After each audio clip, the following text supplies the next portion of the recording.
اگر معبود برحق ان کی خواہشوں پر چلنے لگے تو آسمان اور زمین اور جو ان میں ہے سب درہم برہم ہو جائیں، بلکہ ہم نے ان کے پاس ان کی نصیحت کی کتاب پہنچا دی ہے اور یہ اپنی کتاب نصیحت سے منہ پھیر رہے ہیں۔ کیا تم ان سے تبلیغ کے صلے میں کچھ مال مانگتے ہو؟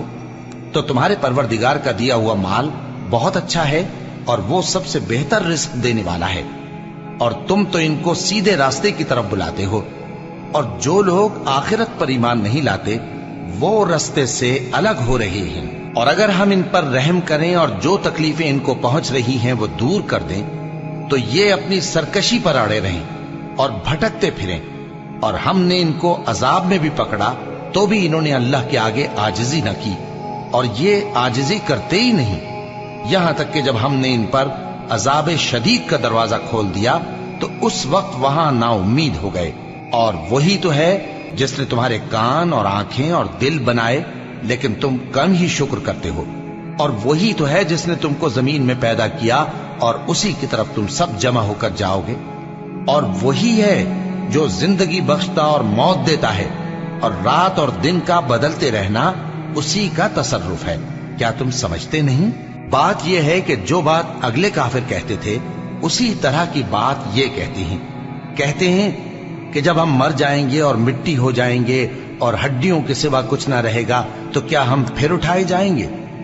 یہ وعدہ ہم سے اور ہم سے پہلے ہمارے باپ دادا سے بھی ہوتا چلا آیا ہے۔ اجی یہ تو صرف اگلے لوگوں کی کہانیاں ہیں۔ کہو کہ اگر تم جانتے ہو تو بتاؤ کہ زمین اور جو کچھ زمین میں ہے سب کس کا مال ہے؟ جھٹ بول اٹھیں گے کہ اللہ کا۔ کہو کہ پھر تم سوچتے کیوں نہیں؟ ان سے پوچھو کہ 7 آسمانوں کا کون مالک ہے اور عرش عظیم کا کون مالک ہے؟ بے ساختہ کہہ دیں گے کہ یہ چیزیں اللہ ہی کی ہیں۔ کہو کہ پھر تم ڈرتے کیوں نہیں؟ کہو کہ اگر تم جانتے ہو تو بتاؤ کہ وہ کون ہے جس کے ہاتھ میں ہر چیز کی بادشاہی ہے اور وہ پناہ دیتا ہے اور اس کے مقابل کوئی کسی کو پناہ نہیں دے سکتا؟ فوراً کہہ دیں گے کہ ایسی بادشاہی تو اللہ ہی کی ہے۔ کہو کہ پھر تم پر جادو کہاں سے پڑ جاتا ہے؟ بات یہ ہے کہ ہم نے ان کے پاس حق پہنچا دیا ہے، اور یہ جو بت پرستی کیے جاتے ہیں بے شک جھوٹے ہیں۔ اللہ نے نہ تو کسی کو اپنا بیٹا بنایا ہے اور نہ اس کے ساتھ کوئی اور معبود ہے۔ ایسا ہوتا تو ہر معبود اپنی اپنی مخلوقات کو لے کر چل دیتا اور ایک دوسرے پر چڑھ دوڑتا۔